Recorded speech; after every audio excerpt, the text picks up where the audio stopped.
Si estás acá, es porque te interesa saber quién fue Sigmund Freud. Para descubrirlo, los invito a remontarnos al siglo XIX, más específicamente al año 1856, un día 6 del mes de mayo, a las 18:30 horas, momento en que nace el padre del psicoanálisis. Gestó y parió literal y metafóricamente a su teoría, porque en aquel momento fue sumamente escandalosa y hasta el día de hoy para algunos lo sigue siendo, blanco de críticas tanto su persona como sus invenciones. Sin embargo, todo aquel que alza la voz contra la teoría freudiana no hace otra cosa que demostrar que nunca la leyeron, porque créase o no, sus descubrimientos siguen aún vigentes. Nació en Moravia, que queda en la actual República Checa, hasta sus 4 años, donde junto con su familia se instalan en Viena, Austria, por cuestiones económicas. Descendiente de una familia judía no ortodoxa. Su padre Jacob era vendedor de lana y parece que fue un poco pícaro porque tuvo 3 matrimonios. Le pusieron de nombre el mismo que el de un emperador moravio. Recién a los 22 años se lo cambiaría por el de Sigmund Freud. Ya de chico mostraba indicios de ser un ávido por el saber, por lo que era el único miembro de la familia que tenía su propia habitación. Recibía un trato especial justificado en su magnífica capacidad dedicada al conocimiento. Cuenta la historia que una de sus hermanas tocaba el piano y como a él le molestaba el ruido para concentrarse en sus estudios, el piano fue retirado. A los 12 años había logrado leer Shakespeare en inglés y hablaba 6 idiomas con fluidez. Estudiaba con intensidad y de pequeño comenzó a guardar anotaciones de sus propios sueños en cuadernos. Terminaría el colegio con excelentes notas para ingresar a los 17 años en la Facultad de Viena. A sus 25 se enamoraría de la amiga de su hermana, Martha Bernes, con quien luego de 4 años de compromiso y un amor victoriano, se casarían y tendrían 6 hijos. Interesado en conseguir prestigio profesional, estudió los efectos terapéuticos de la cocaína. Para ello la experimentó personalmente y con un amigo suyo, ignorando las propiedades adictivas que tenía, y comenzó a indicarla. Hasta llegó a recomendársela a su amada. Todo esto terminó mal. Nunca consiguió el prestigio profesional que buscaba, y si bien no llegó a transformarse en adicto, ya que la consumía intermitentemente, uno de sus amigos sí. De esta manera, la abandona por completo, tanto para el consumo personal como terapéutico. A los 29 años ya era un dedicado a las afecciones nerviosas. En aquel entonces, la psiquis aún no estaba considerada una instancia separada del cuerpo, sino que se buscaba su correspondencia en los órganos.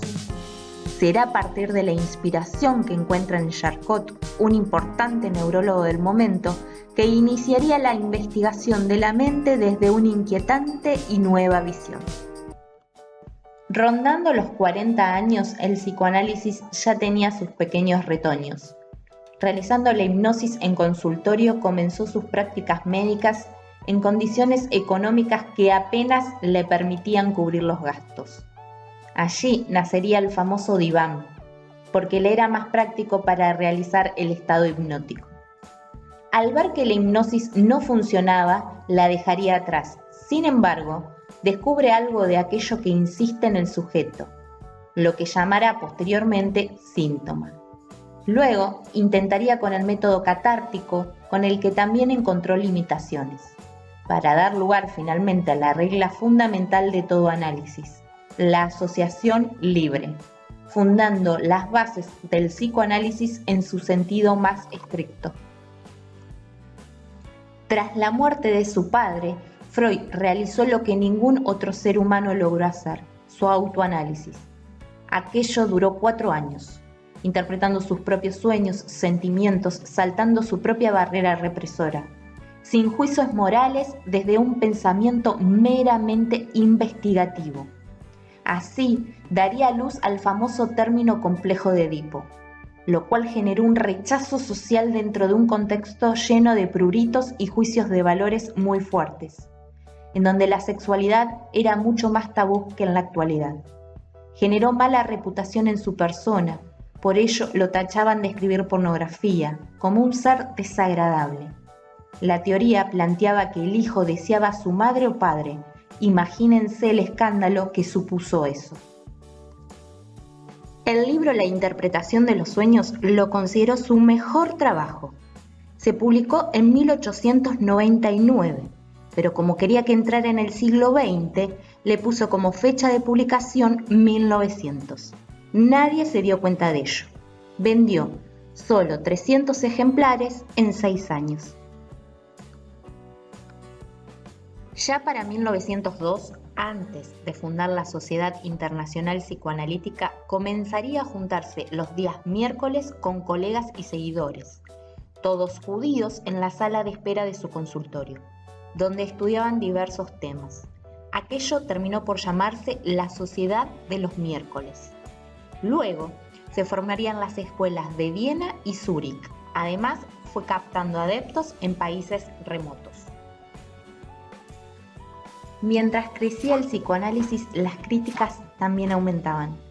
Muchas publicaciones científicas hacían mención a la muerte del psicoanálisis, y al respecto de esto Freud decía: sin duda, el pronunciamiento de muerte es un progreso comparado con la muerte por el silencio.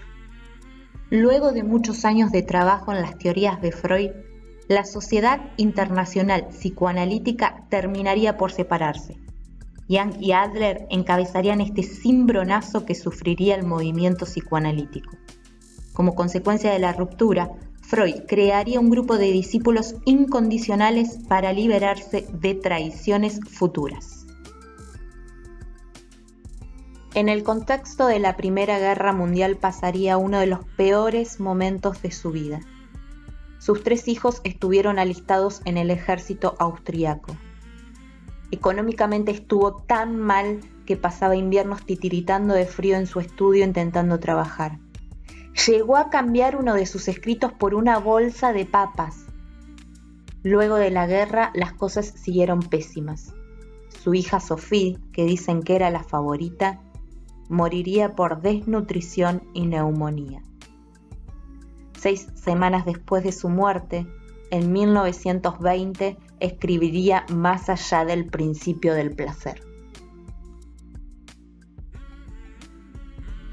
Como si todo esto fuera poco, en 1923 le diagnosticaron un cáncer de mandíbula y hubo de someterse a la primera de una serie de 33 intervenciones en 16 años. La prótesis que utilizaba era tan grande que hasta le terminaron llamando monstruo. Sin embargo, nunca dejó su adicción al tabaco. Fumaba entre 25 y 30 cigarrillos por día. Pese a todo, su enérgica actividad intelectual jamás recayó. Para 1920, Freud ya era el psiquiatra más conocido del mundo, lo que nos hace entender por qué en 1933 uno de los primeros libros que mandó a quemar Hitler fueron los de él. Estamos progresando. En la Edad Media me hubieran quemado a mí. Ahora se conforman con quemar mis libros. Sigmund Freud. En 1938, Hitler entró en Viena. Aunque corría riesgos, Freud se negó a marcharse. Tenía amigos poderosos, era el judío más protegido de Austria. Sin embargo, asaltaron su consultorio, pero el punto de quiebre fue cuando la Gestapo retuvo a Ana por un día. Allí decidieron irse.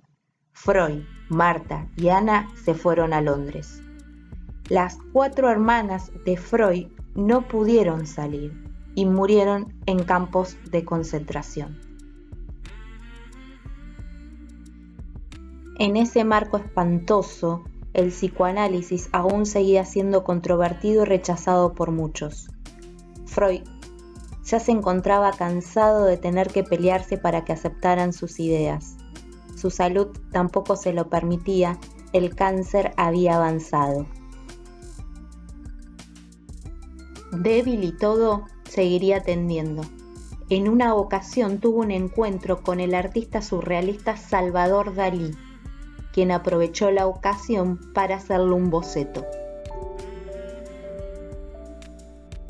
Para 1939 su cáncer ya era inoperable y muy doloroso. Con 83 años tomaría la decisión de no continuar el padecimiento.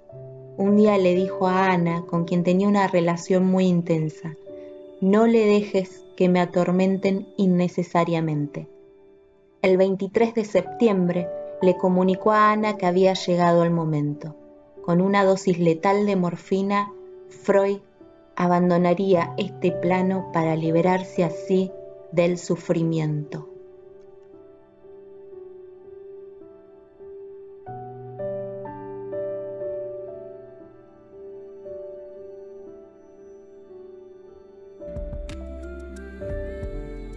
Un hombre inigualable.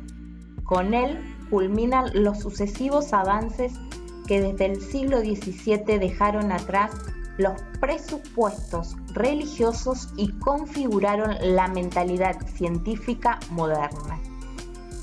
Con Newton se estableció la concepción del universo, con Darwin la del hombre y con nuestro entrañable amigo Freud la psiquis. Por estas cuestiones se dice que la teoría freudiana es una de las heridas narcisistas que sufrió la humanidad. Sigmund nos enseñó y dedicó toda su vida para dejarnos su legado, a partir del cual la concepción del ser humano ya no sería el mismo. Sus descubrimientos llegaron para quedarse y dar cuenta sobre la naturaleza oculta que tenemos. Como nuestra vida está determinada, lo sepamos o no, lo aceptemos o no, por algo que no manejamos y llamamos inconsciente freudiano.